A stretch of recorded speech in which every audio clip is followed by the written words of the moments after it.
विस्तार से समझाइए जरा, ये क्यों ये फैसला किया गया है, क्यों लाया गया है? कांवड़ियों की आस्था की शुचिता बनाए रखने के लिए ये फैसला लाया गया है, क्या मतलब है इसका? देखिए, पवित्र श्रावण मास में कांवड़ यात्रा 22 जुलाई से प्रारंभ होगी। कांवड़ यात्रियों की सुरक्षा, संरक्षा और यात्रा सफलता पूर्वक, सद्भाव पूर्वक वातावरण में संपन्न हो, इसके लिए योगी आदित्यनाथ जी की सरकार ने कई कदम उठाए हैं, जिसकी चर्चा तो नहीं हो रही। चर्चा केवल इसी एक कदम की हो रही है कि नंबर प्लेट क्यों लगाए जाए।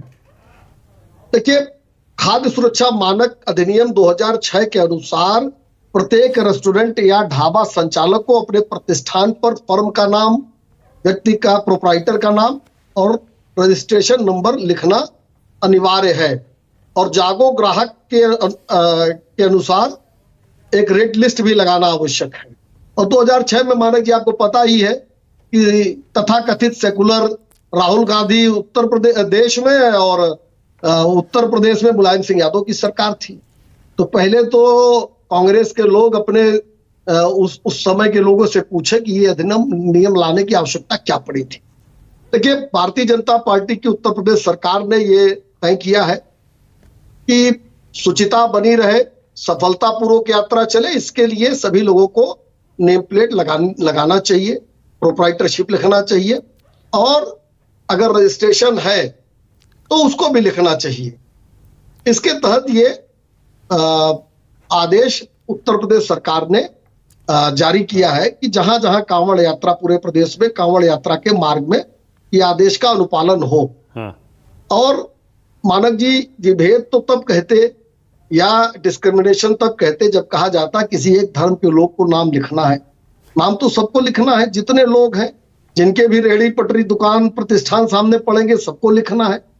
तो ये आखिर इसमें आपत्ति क्या है? इस ऑर्डर में मैं समझ गया, पॉइंटेड आपत्ति क्या है? ठीक है, लेकिन मैं अभी भी समझ नहीं पाया। मेरा सवाल वही था, ये शुचिता कैसे बनी रहेगी? नाम लिखने से शुचिता का क्या संबंध है? थोड़ा विस्तार से समझाइए।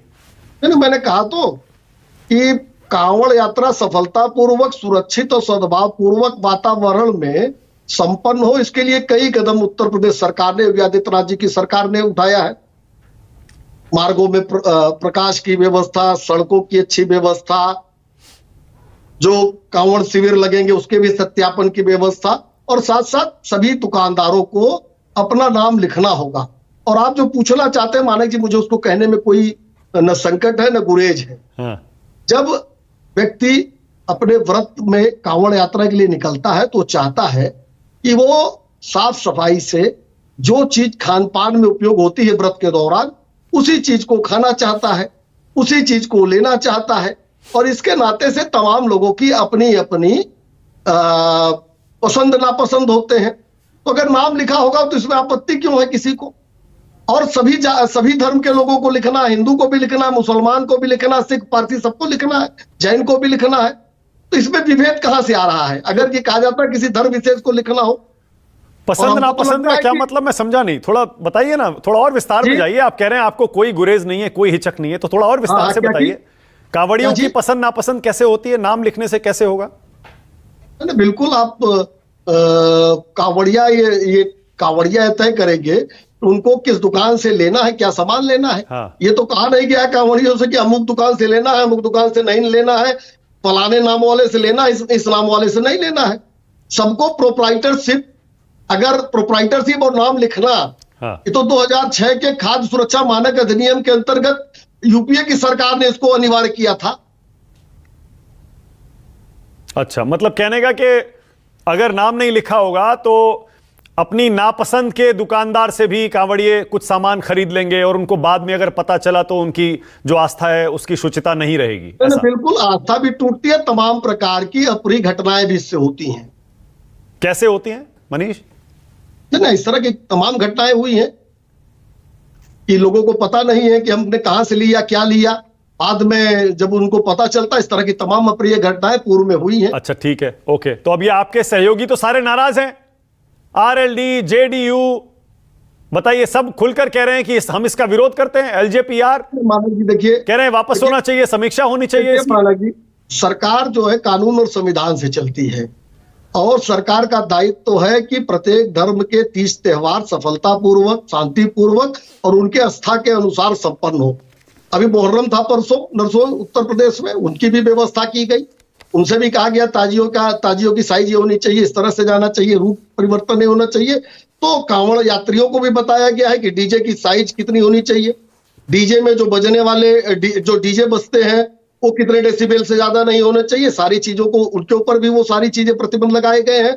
उनको भी उनसे भी ये अपेक्षा की गई है जैसे मुहर्रम में भी की गई है। मनीष, हाँ, आप पर आरोप है कि आपने जानबूझकर ये आदेश इसीलिए लाया क्योंकि आप मुसलमानों को टारगेट करना चाहते हैं, सीधा सीधा मुसलमानों के खिलाफ है। खाने पीने की दुकान जो मुस्लिम चला रहे हैं उससे कोई कावड़िया सामान ना खरीदे, सिर्फ इसलिए लाए हैं आप ये आदेश?